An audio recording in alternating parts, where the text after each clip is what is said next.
The Been Busy podcast is back, and we have guests this time that we have been promising for several episodes now.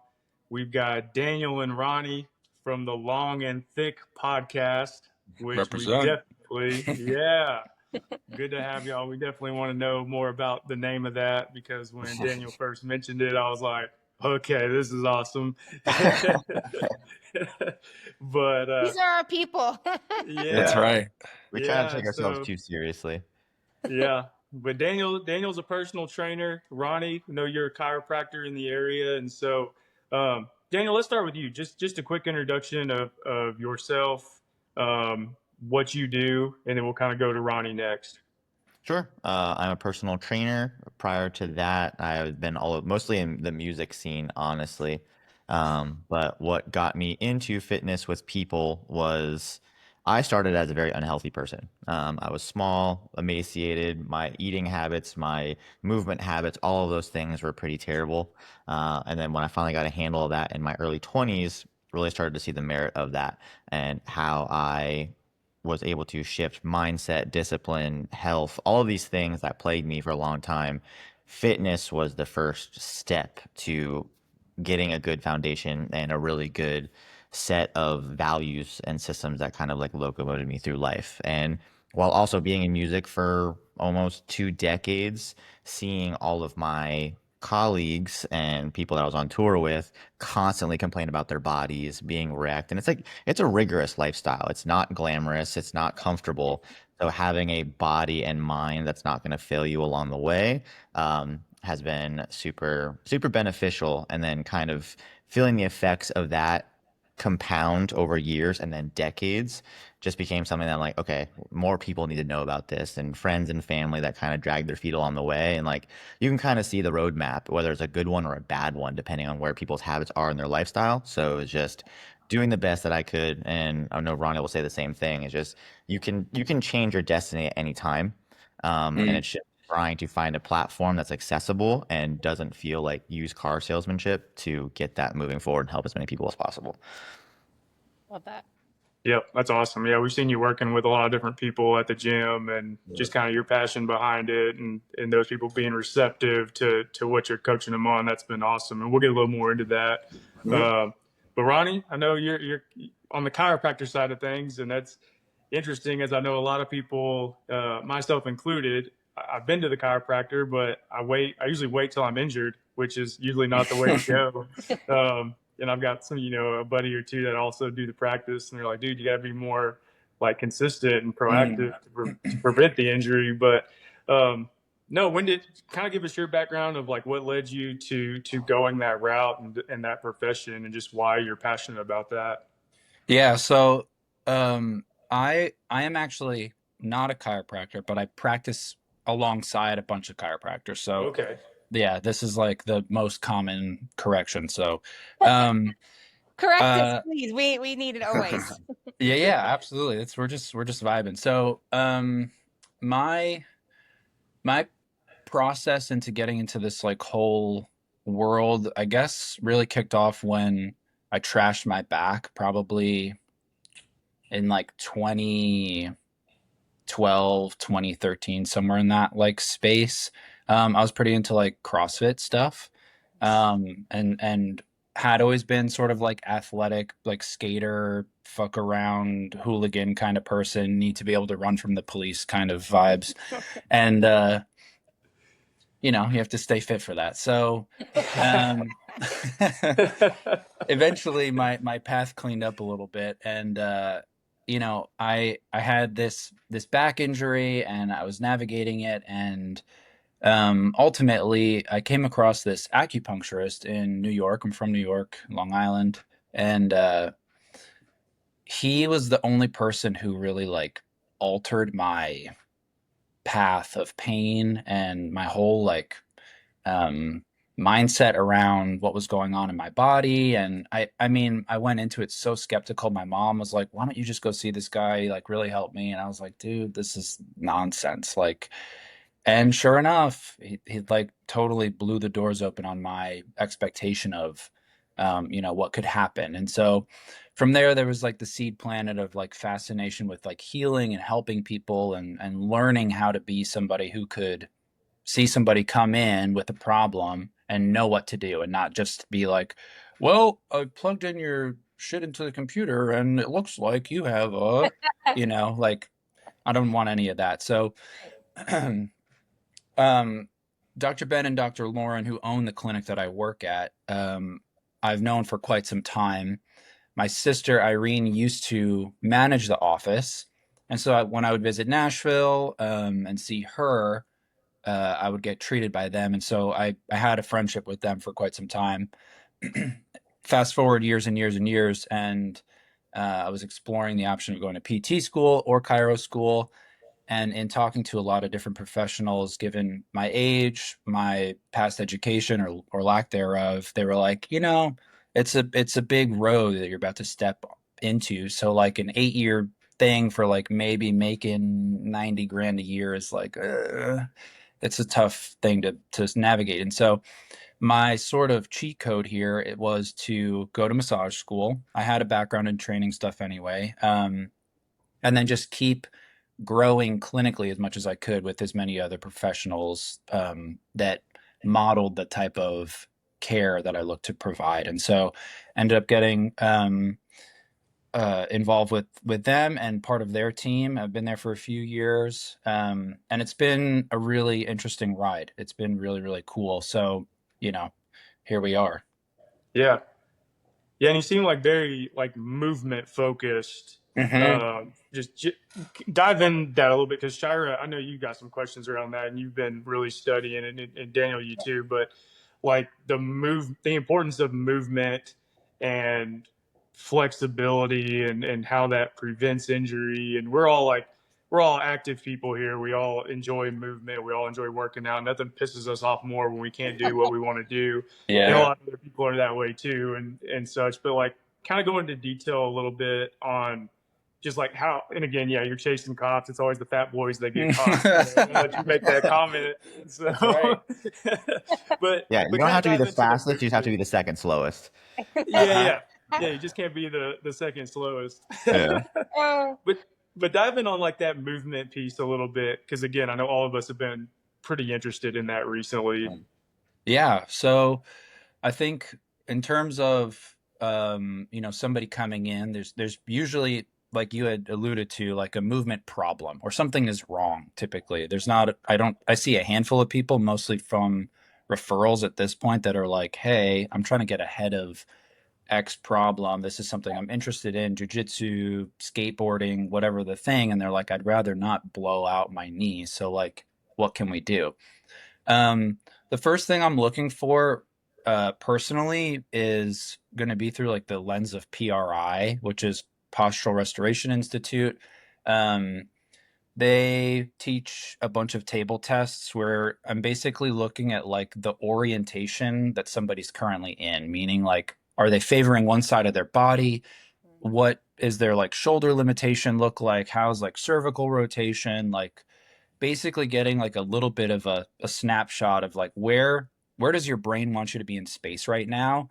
And what is that going to do to the things that you're trying to have your body do, right? Like what task demands are you putting on it? And so from there, it's always, different from person to person, but that's like really important to establish some degree of groundwork to understand what are we missing, what do we need to build up, and then it can be as simple as that, and then determining what's the demand, like how much force do you plan to put into this joint? Like, are you going to be fighting arm bars? Well, then we need to like really do stuff to make you really good at not having your elbow explode when someone humps through it, you know what I mean? Yeah. So, I mean, I feel like that's the sort of like roundabout of that. But the importance is that, I mean, it's everything. Like you said, when you can't move well, like it is so depressing and bogging and just sort of keeps you stuck, and it's no bueno. Yeah. And conversely, too, what we talk about also like on our podcast is some people don't even have a frame of reference of what good movement actually is or what they're missing Right. in the sense Yeah. they're just going to live with what they have. That's just the card that they were dealt, and That's they may true. not have the freedom of thought or the ambition or the know-how to really start reversing what they think is normal to a more optimal state. And that's what's really cool with what he does specifically, and he's even worked with me directly, is being able to give you a new baseline of like, oh, that's not what normal is. It's normal for me, but it's not what it should be. Yeah. So it's a really cool thing, and it sets you up for better success for all things performance and life navigation, you know? Well, I'm kind of thinking here too, like we have a lot of friends, we have a lot of people that reach out to us and they're always asking us like, where do we start? I want to get here, but I'm here right now. And they want to get here like really quick, right? And I think you guys probably deal with that a lot. You see that all the time. And I just love to like kind of dive into a little bit more too, like just getting someone started. All right. Like both of you are working with somebody. Ronnie, you kind of share a little bit about where you start at, but like, how do you get them to kind of do both things well? And how do you get them? Like, where does someone start who's never been? Maybe they're not working out right now. Maybe they're just trying to get some movement in their body every day. But where do you start with somebody, or where do they go when they're struggling? I mean, if you don't mind me starting, Ronnie. Yeah. But what the easiest overlap of the Venn diagram about what he and I do with the beginner is just moving at all. Because we live very, very sedentary lifestyles. We're all seated right now. Some people will spend 8 to 16 hours. I'm not. I'm squatting. I have a dog underneath Yeah. me, and he's like making my legs move. So I'm just kidding. Yeah, for Yeah, sure. I'm about to So do this everyone, stand-up it's more and desk so more I can get out of my common. chair now. Yeah. Way more and more common the more years go on, the more that we completely are just sucked into this digital Yeah. world that we're just planted. And there are things by necessity, but there's also things by design to keep us completely sedentary and just all Yep. consuming and just like, constantly just engorged with all of this digital nonsense. So the first thing for whether or not just being better at movement or better at fitness is just the movement at all, even if it's not robust, even if it's cumbersome, it's just getting on your feet more. And, my first thing is if you can't commit to fitness first, just get up and walk after every meal. And that should be able to be done no matter where you are in life or what your profession is. If you have an hour lunch break, you eat for 20 minutes, you walk for 20 as well, and you still have some time to check your phone and do Yep. whatever. And it's easy. If you put the intention forward, it's an easy thing to do. And then beyond that, Ron and I both talk about it's a small bite thing first. The more things you set up and you front load, the less likelihood of it actually being sustainable. So pick something so small, so almost trivial in nature, like, oh, Yeah. what's that really going to do? But if you can do that close to every day or every week, and then it's just part of your lifestyle, then you add another piece, and then it's a small bite. And it's definitely a compounding thing. And I think what I have to manage with my clients, and Ronnie will with excuse me, is just expectation management. We Yeah. are in a culture, especially in Western digital culture, that everything is overpromised and woefully underdelivered. Like we Yep. have to be like, oh my God, this will be the best thing for you that you can get done in 6 weeks. The body is so Yeah. sluggish to change at the end of the day. So when Ronnie is working with someone, he might actually have like a little bit more of a breakthrough sooner if a client has a really bad problem. He Right. can alleviate certain things in a day or a week or two, but still the shifting is glacial. Like the real change will happen in months. In my profession and making people more fit and building muscle, that is months to years, despite what the internet would love to promise you. So first thing, expectation management, and then starting very small, and then who you're working with, knowing that like the real large scale change will be in the format of years and not Yep. what the internet will love you to believe. So you buy something quickly out of emotional distress. Do you have a lot of clients, Daniel, that I'm sure you get some that as they see progress, the motivation fuels them to keep going. But do you experience sometimes having clients that fall off because they just like, I don't know, like they start and they realize it's harder than what they thought? Like how hard is it to keep those individuals engaged and to continue working with you over the long haul? Is there any is there any sort of trick to trying to get them to understand that, or is sometimes it just has to click in themselves, and hopefully it Um, does to where they get to where they want to go? I will say the vast majority of the people that I work with, I mean, they might have some lifestyle circumstance that really is like, hey, listen, I can't do this as much as I would like to, but I mean, it is such a minority of people that just were like, you know what, I can't see myself doing this. I Yeah. develop a program in a way where same thing, it's very small and structured, but there always is constant progress to keep them wanting to move forward Yeah. and doing it in a way where they realize it's hard work. Don't get me wrong. I'm putting Yeah.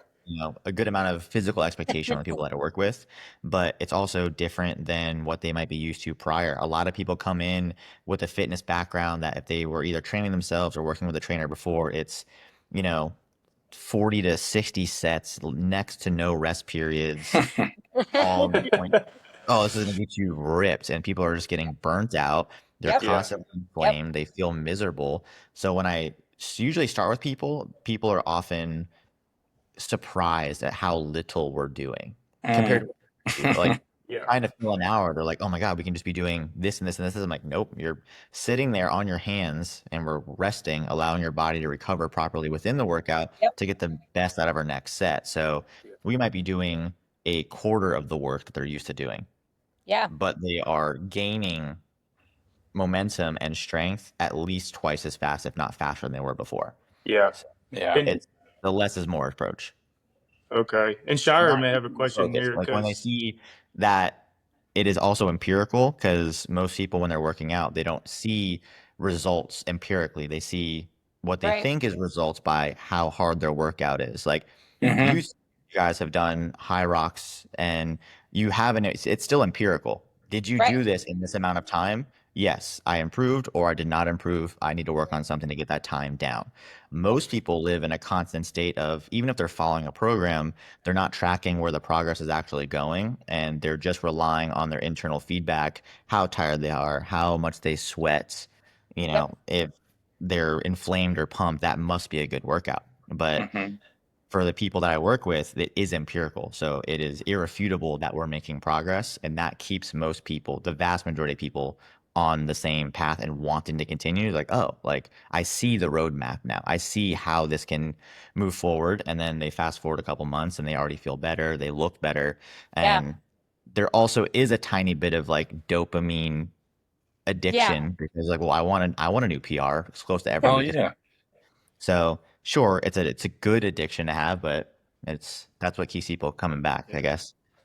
well, and Shire and I have talked about this, and I'll kind of let her ask this question, but that you made a good point. I think like it shows the importance of coaching and accountability Yep. because I'm assuming, yeah, those people that reach out to you for help, they're craving the results, and so when they Mhm. see it, they continue to go. Whereas a lot of people we know and that ask us the questions of like, how do you get started? Like they don't really have an accountability person, or they haven't gone that far to get a personal trainer to help guide them along the way. They just Uh-huh.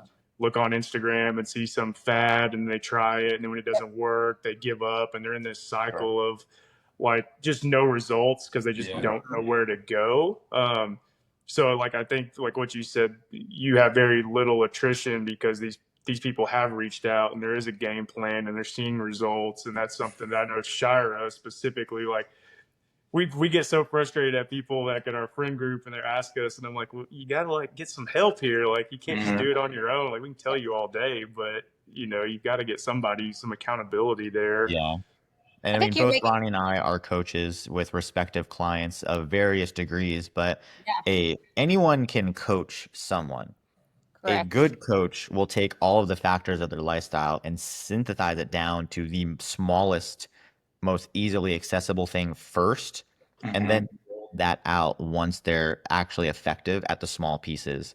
And that is a fluid concept that can go up and down, that can wane and wax depending on what they're going through. And most one size fits all coaching programs are built for failure because they're going to hit someone with six new habits, a ton of new expectations, and they're like, what's the most important thing? Yeah. So that's what we deal with is like synthesizing the best approach for each person. And Mhm. it's going to look very different person to person too. I love So this it's is why I also what wanted. we go ahead, sorry. No, you're good. Go ahead. But yeah, it's what we all struggle with. Same thing with your friends as well. Is everyone just wants this silver bullet answer? It's like, well, Yeah. tell me what I have to do so I can eat. But it's a lot of work. It's a lot of managing your time and your habits well, and going for the most efficient wins. And it might not be the biggest ones, but it's the small things that you can do the most consistently for the longest time, Yes. rather than these erratic big wins. You're like, oh well, this one week I did all of this, but if they have 8 other weeks that's nowhere close to it, then it doesn't matter. Mhm. Yeah. I think you're like so spot on. And this is why I wanted to have you all on the podcast. And Ronnie, I think I want to dive in a little bit to kind of like what you do with like how both of you do this so well. Mm.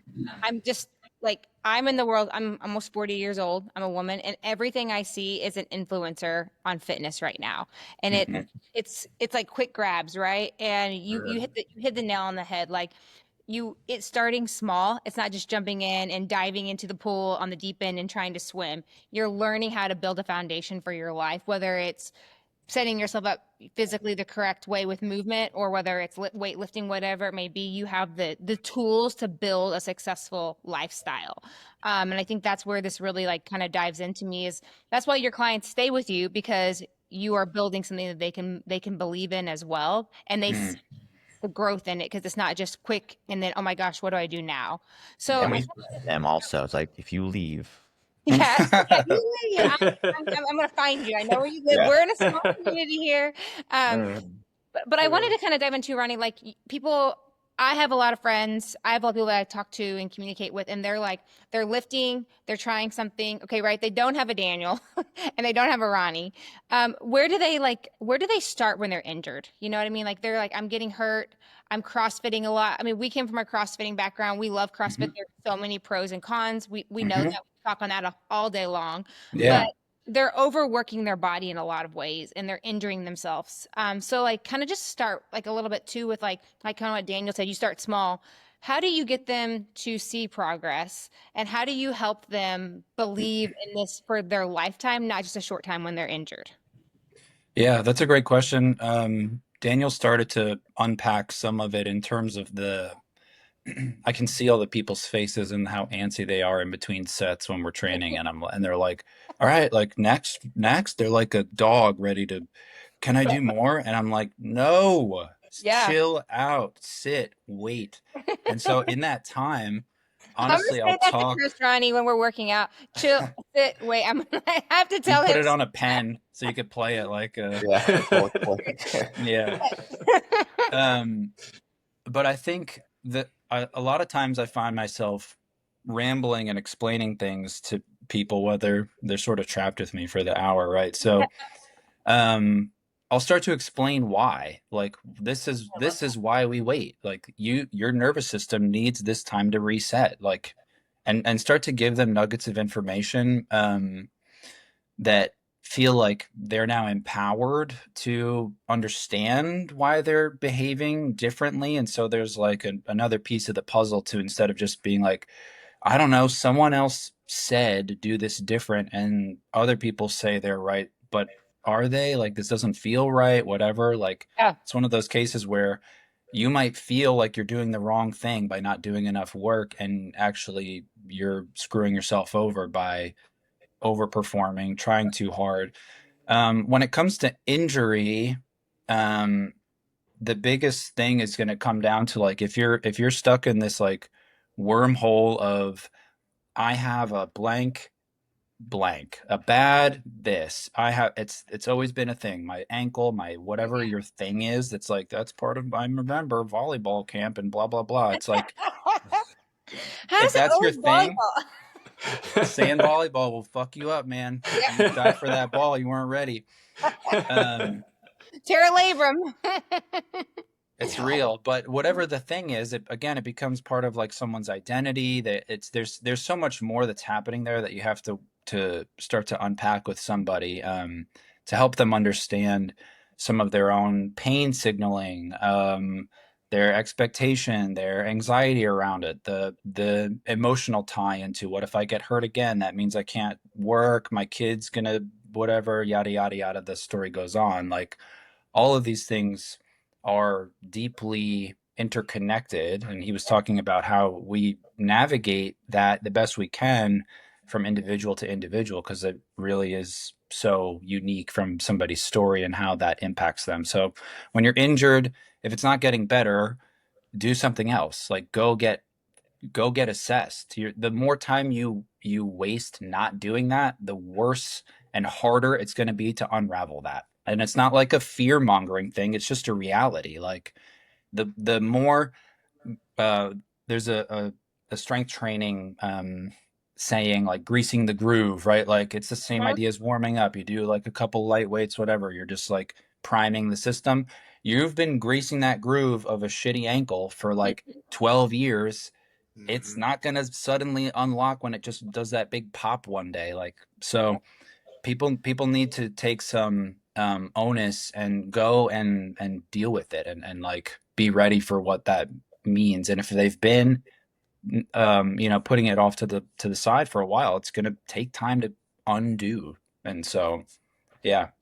Your philosophy is exactly kind of what we've been talking about on the podcast, and I love this. It's like we're not going to see quick results, right? But we're also like, you've got to dive in to what and do the work. You've got to dive into the work. And I think both of you have like the right mindset. Like you're sharing with people, like we see everything so quick and easy. We want to grab it, we want to get it, right? And the work is actually what makes it so worth it too. Yeah. And seeing is believing in a way too, and understanding, like you said, the why. And I love that. Like you give them the why. Somebody gets the why, like you're bought in because you're seeing the understanding and you're going to see the growth in it. And that's where I think there's a big misconception in fitness and health and wellness right now is we don't know what we're doing. We're just doing it. So, because we want a result. And Daniel, I've like, the reason I even first connected with you is I was back squatting and I'm listening to Daniel talk to one of his clients next to me. He has no idea I'm listening. I do have I taught for 14 years. I can hear anything. And it's like you get across, like, oh, they're having a fight over there. But Daniel's like explaining to this client, like in a very positive way, why they're doing the movement. And she is just like, I want to do more. I want to do more. And kind of like, not talking back, but like just explaining why she wanted to do more. And he gave her this like incredible reason why this is the way to do it. And she changed her mindset completely. She was like, okay, I understand. You gave me the why and you gave it to me in a digestible way. And I was like, that's a good trainer right there. Like that's somebody who cares, but also is like, wants them to be successful and wants them to have it long-term. And both of you, I think you speak to it. You want these people that come to it. All of us have issues. All of us have something bothering us. But if we have the ability to understand how to get there, we're going to fix those things, and those things are going to get better. If we don't do those things the right way, it's never going to get better. And I think that's just fitness, wellness, taking care of your body, healing in any way. You nail it. All the same thing. All the same thing. Yep. I love that. So if we can flip this, I know on Ben Busy, you guys cover a pretty wide array of things: lifestyle, fitness, finance, sports, all kinds of stuff. You name it. Being that our particular overlap is very much the fitness background. So in case anyone on your platform hasn't learned, but also so Ronnie and I know, where did you guys start fitness wise? What have you gone through? Have you arrived? Obviously, this is an ever long journey, but are you closer to where you thought you wanted to be, or along the way did you just coalesce an entirely new goal because the journey kind of always presents those fruits, kind of thing? So hit us with it. Chris, you want to go first or me to go first? I'll go first because I'm probably quicker on this. Shyrah has a reason to continue really, focusing on what we've been doing recently. But I mean, I grew up an athlete. I played football in college. Thankfully, just were around good trainers. I got to learn from some good trainers, and then probably some outdated ones where you kind of figured out quickly, like, hey, this is probably not so good. Back in the day, football was all about like the more weight, just strong power. There wasn't a lot of like the new way of training is a lot more flexibility, quick movement. Because athletes are so big, fast, strong now. Like you can't just squat 600 pounds and then go out there and quick twitch. I mean, you're going to pull a hamstring, you're going to hurt your back. but thankfully I was blessed to have some of those like newer age trainers that really focused on the flexibility, which then did lead me to kind of go CrossFit route. In CrossFit, you kind of gotta self-regulate in a way too, but the way the movements were was a lot more of like what I did in college. And then I've just been motivated of like, I don't want to be fat. I want to be movable. You know, like, hey, if I need to outrun the cops, I need to be able to outrun the cops. But and then it's been more of like just a personal responsibility too. It's like so many people are so like fat and lazy, and it's like, you know what? If Shire and I are in a parking lot and someone tries to rob us, I damn near better be well prepared to take care of her and myself and fight someone off. Or hey, you know, if I'm with a group of friends, I'm not going to be the one that gets picked on, you know, and hopefully they're thankful that I'm around to help out if needed. But like, there's so many different mindsets I have now where it's like, you know what, like I need to be strong. I need to be the best. My family's going to need me for something, whether that's lifting couches to help them move or, you know, like, Or breaking so many, someone in half. We get it. yeah, exactly. So there's so many reasons for me personally, but obviously just like from the athlete background, I want to be healthy. I want to be fit. I'm motivated just in my like my professional life and personal life. And Shira keeps me motivated. Like if I'm not motivated, she'll be the first one to be like, "Hey, fatty, get up. We're going to the gym." You know. So by the way, yeah, I did not say that, but I do believe Chris would put me to fight somebody over him fighting somebody at times because he probably knows I would go like kamikaze on them. So yeah, Shira's the UFC fighter. You know. Yeah, well, also too, I mean, despite both like their fantastically positive demeanors, I mean, both Chris and Shira are absolute studs in the gym, and like I'll happily talk like positive shit, pardon my language, to Shira because she looks like a cyborg. So I fear for anyone that steps the wrong way. So I just imagine, you know, Chris being the Jay-Z behind Beyonce. Yeah, I'm not too worried about her. Yeah, Shira's jacked. She's bad. Yeah, she can handle her own for sure. What about you, Shira? What's the background? Yeah, I mean, same thing. I played college volleyball. Grew up in that. But we talk about volleyball. We go right into that hand in hand. But I will, unlike Chris, I had terrible trainers. I grew up in the 90s and early 2000s where women needed to be thin. And I watched all these people around me. And I just knew there was something innate in me that was saying, like, you have to take better care of yourself. And what we're being told is not right. Like, I just knew it. My mom was always a very health conscious person. And I just remember like watching my mom, you know, growing up and seeing her be so healthy and still struggle with things that we thought were healthy, if that makes sense. And thin was cool, right? The thinner you were, the better you looked. And I was just never built that way. First of all, I was always built a little bit more muscular. I loved lifting. I loved putting in work. And I always felt like I kind of stood out by myself, if that makes sense at times. And so as I got out of college and I started coaching young females as well, my goal was to just motivate them to be as healthy as possible while being an athlete, but also having a lifelong goal. And coaching was really rewarding in that way. But training female athletes, I feel like, is something that we just don't have enough knowledge on, or there is enough knowledge out there now, but there wasn't enough knowledge. And people train them either like a male or they train them to be skinny and that was not cool to be fit.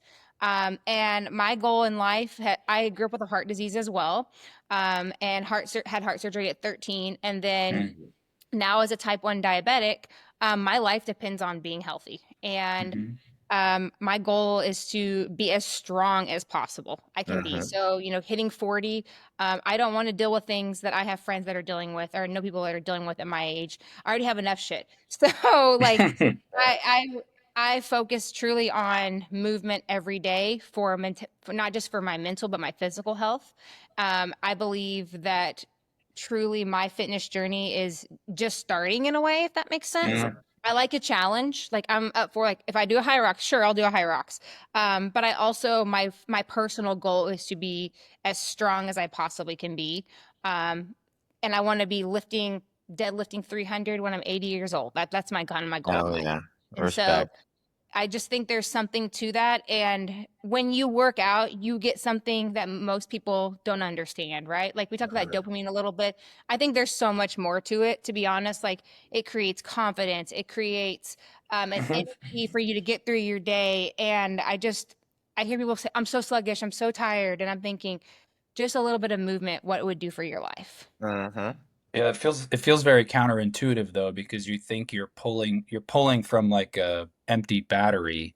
Yep. And this is the one caveat to like, our physiology is that your input of training actually bolsters that and gives you energy and does all the things right for you. So it seems like I can understand why people think I physically feel unable to Right. go and do that, and I'm already drained. That's gonna whoop my ass. So like I definitely won't go do the thing. But until you experience that and go, oh wow, I feel like significantly better, and I wasn't expecting that. That's a fun thing to watch people experience too.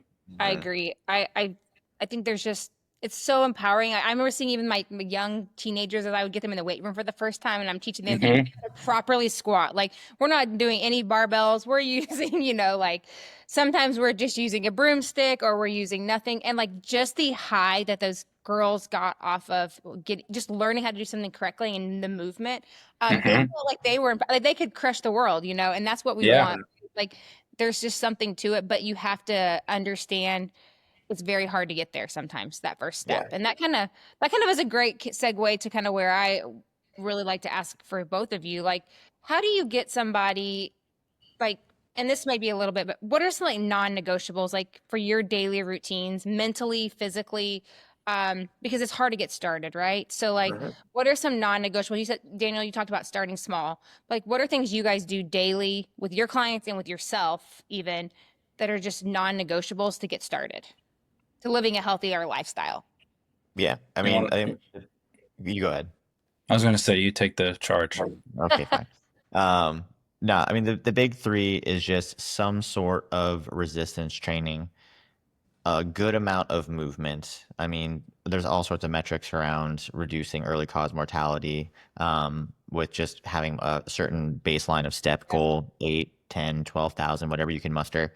And then a somewhat mostly whole food diet. So I Yep. mean, even if it's for most people, even 60 to 70% whole food diet is incredibly healthier than what they're already used to.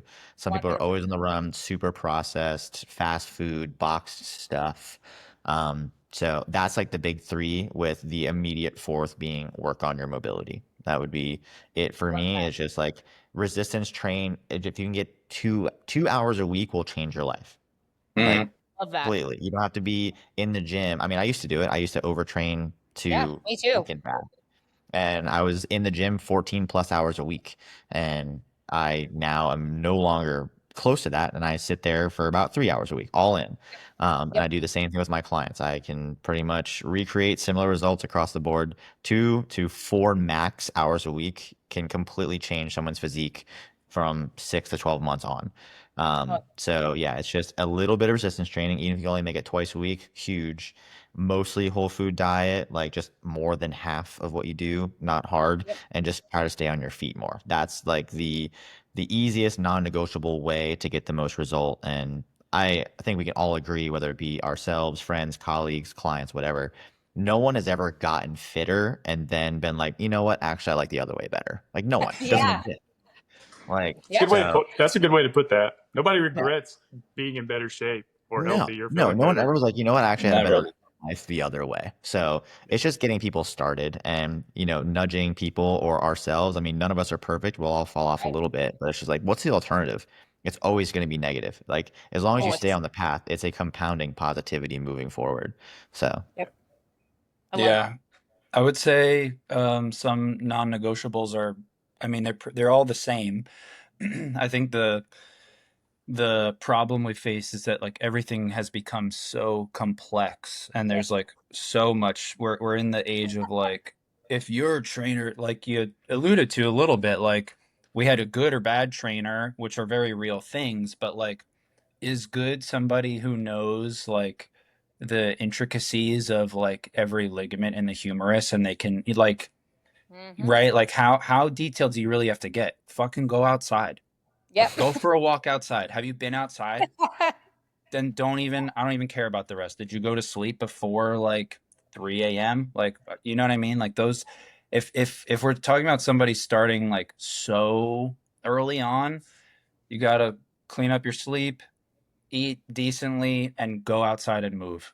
Like, and from there you start to feel like your body, the cravings that it has, Yep. not for nutrition, but for movement, you feel this like stagnation much sooner. Like all of us are wiggling and moving, and there's like this, oh, okay, like I can feel my, and it's not because my hips like messed up, it's just because my body is like, hey, don't just stay there, right? Like move it in different ways. So a Yeah. good like practical takeaway that anybody listening can look up, and I prescribe these for everybody that I train in some way, shape, or form, are controlled articular rotations or CARs, right? Like fancy joint circles Yep. from the FRC world. It's a great way to, if you have like 5 minutes and you want to run through like a thing, like you could do shoulder and hip CARs and feel like, oh, that was actually sort of hard and I feel better for it. And you can't say it took too much time, or that, you don't need any equipment. It's just you in a room. Like if you can move your leg, you're fine. So, yeah, I would say that pretty much is like the simpler, the better, honestly. That, the more we unpack, it's like, nope, nope. Yeah, Yeah. that's a You really good you call hit out. something that's like, oh, go ahead, Daniel. No, it's basically like the majoring and the minor scenario is we have Mhm. so much air quote academia or good academia, but it's if you followed everybody's take on what is going to attribute to your health and your fitness, your day would need 36 hours. Yeah. Right. Every habit. And so, like what he's saying, which I really appreciate, is just doing the simplest thing for the maximum value first and always. Like, because people are going to find a way. I mean, I'm that kind of way too with this like neurotic holes that I go into and overcomplicating things. Is you're going to try to find every little bit to eke out the most performance, but then before you know it, you're like, what am I even looking at? Yeah. So Yeah. just go outside and move. It doesn't care, what your red light exposure is on your sauna. Like, sure, that's great. But if Yeah. you're only red light saunaing or cold plunging twice a week, but you're not moving, you're not lifting, you're eating like Yep. terribly, none of that matters. You're not going to be Mhm. some high performing professional just because you dipped in cold water twice a week and do nothing else toward it. Right. I love that. I think you hit the nail on the head. Is like getting started is hard, but Mhm. what you can do is very easy to do.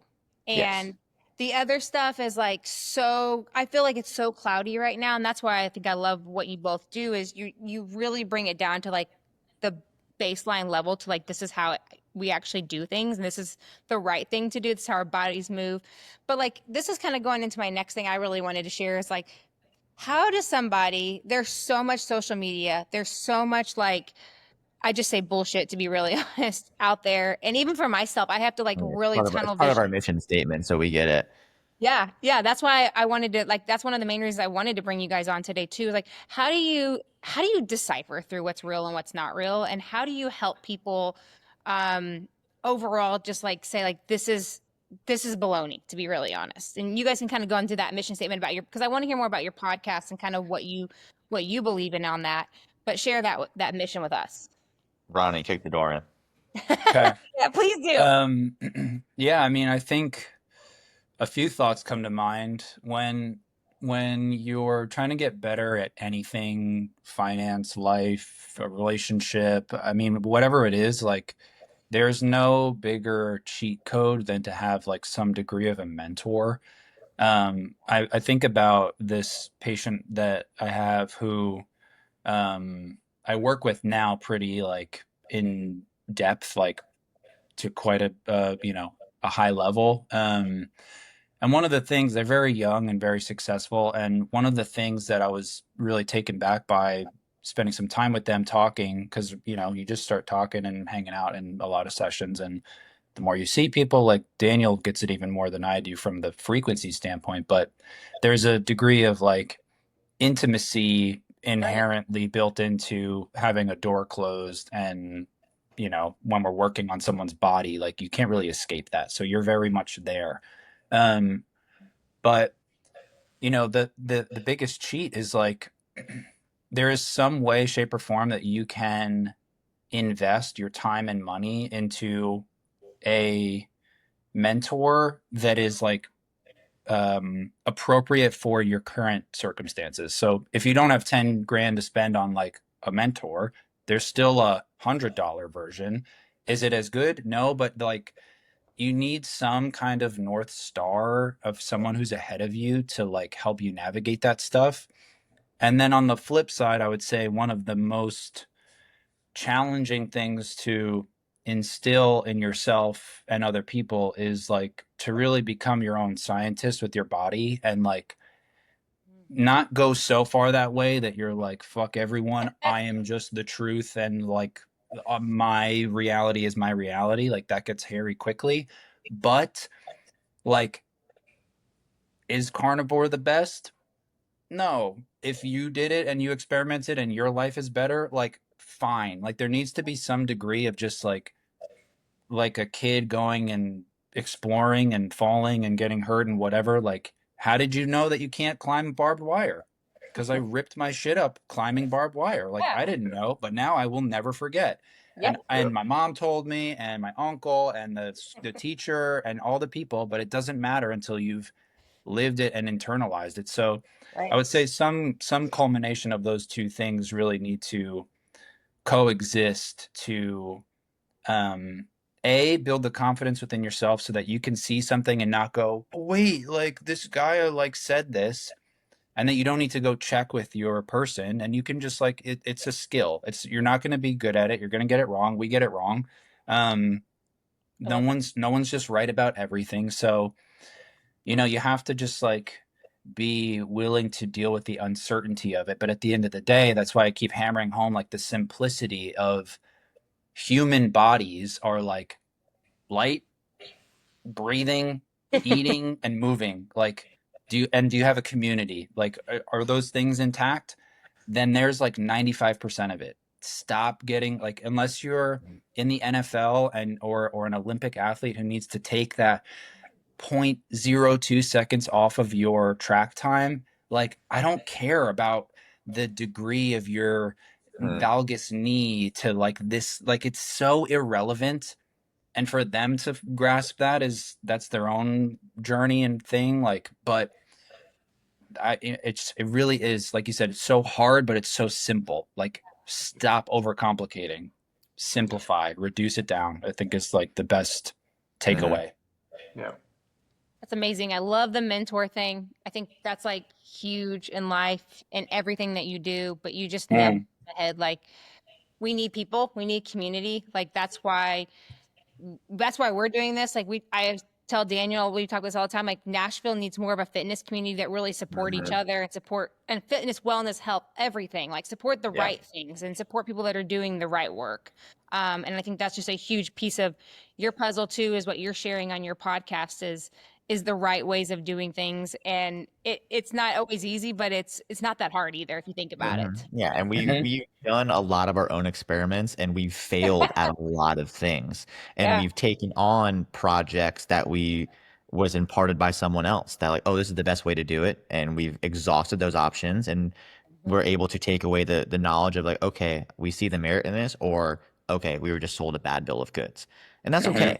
Like, but you have to learn those things, and like you're saying, if you don't have access to someone who has proof of concept and it's not just like a flashy Instagram presence or something like that, and it might be inaccessible financially for you, then you're left with option B is start trying some things and being okay with you not getting a result immediately, but at least learning something, whether it be a positive lesson or a negative lesson. You're still moving forward on what doesn't work.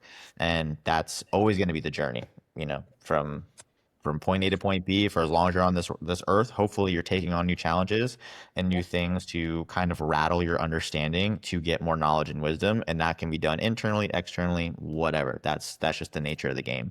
Yeah. Well, your message definitely resonates with me personally and us. I mean, we obviously focus so much on health and fitness, but like the simplicity of it all, sometimes we have to take a step back and be like, we don't have to do all of this extra stuff. Like, it's fun to do it, but Sure. sometimes we overdo it to where all of a sudden we're creating unnecessary stress in our life, and we're like, yo, we walked 10,000 steps. We don't need 20,000 every day. Like, Right. we're good. We went to the gym. We went to the sauna. We did 3 or 4 things today. Most people aren't doing any of that. But we find ourselves, because we're all motivated to do better and better, and continue like advancing and optimizing our health and what we're doing. But it is cool to hear you guys say like, hey, it's not that hard. Like, walk, get outside, do this. And at the end of the day, it's like, okay, hey, we did that. We're good. Like, and we're fine. We don't have to do 20 different things a day. And it's good for everyone else to hear that too. Like, even keep we it, struggle with that. maximize the simple things and keep those consistent, because we jest often about what is optimal, and back to the same thing about majoring in the minors, as people will start stacking all of these optimization ideas and tactics when they don't do anything without the larger foundations in play. Right. It's nice to say that, hey, I'm doing this really obscure thing for my optimization and my hormone health or something like that. So it's like, yeah, but you're still seated and you don't lift. So what do you want? What are you supposed to take away from this? Yeah. No, that's good. That's good.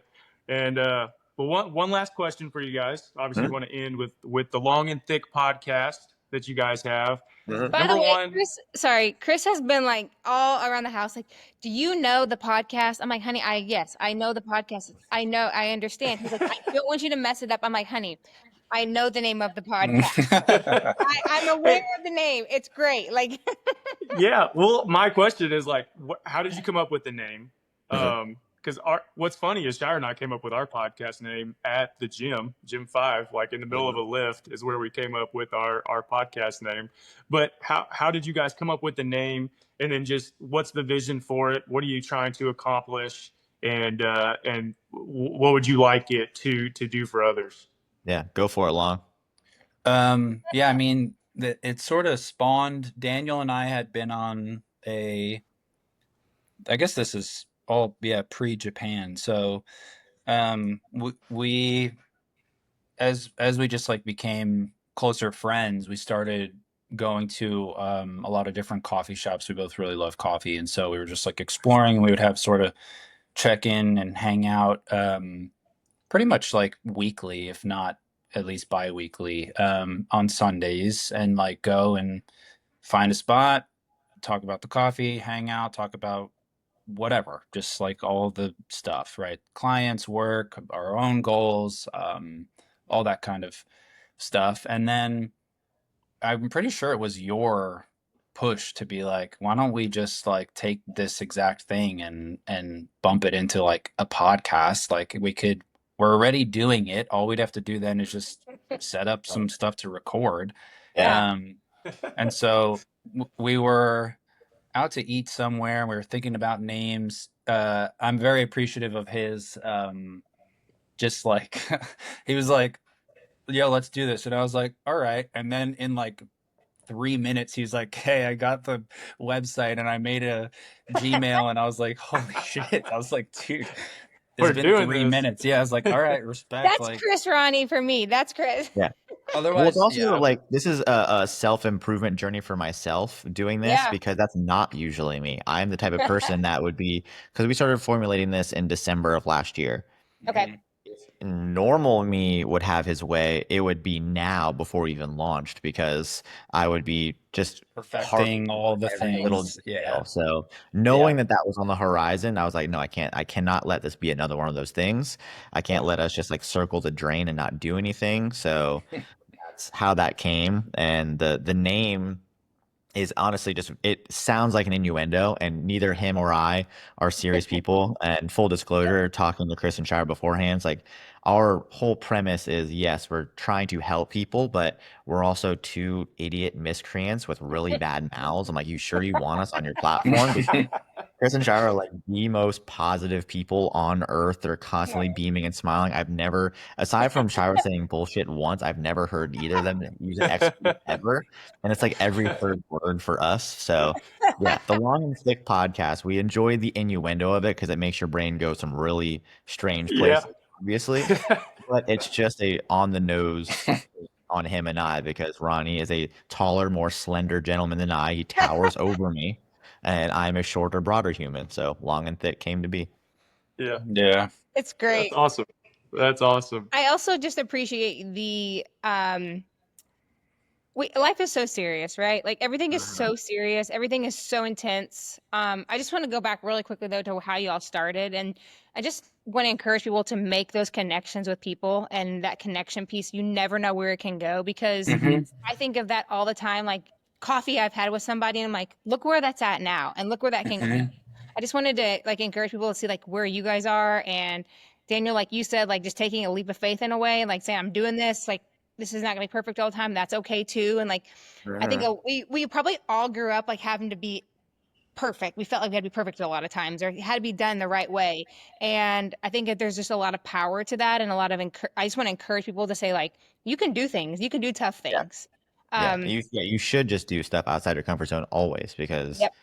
much like no one's ever been upset about getting fitter, no one who actually takes risks consistently has ever been like, oh, I should play it way more safe from now on. Like, no one said that. No one says that. Yeah. Well, I do I have a know we're on follow-up a time question. crunch, but I know first off, for us too, the fact that we arrived here talking about community, we started this thing like maybe no one's ever going to listen to this, but forwarding for us to then meet like-minded people to also want to share their platform with us. We just cannot thank you guys more than that. It's incredible. So we really appreciate being here. Absolutely. Well, listen, I just need to know though, coffee lover here. I did not know you both were really big coffee lovers, but I see you both have coffee on That's the. another conversation off camera for sure, So because that's a we might rabbit need hole. we might need you guys to have like a 30-minute teach the Clinards how to make great coffee, because we love our coffee. I am a black coffee drinker, like black coffee. That I love it. I've always loved it, but I love me a little iced coffee, and I would love to know your takes on it. Just what you like to do. So if you have time, I would love that piece of the puzzle. Yeah, Japanese flash brewing. I'll keep it at that. Yeah, you can Google. That's my favorite iced method. But okay, nice.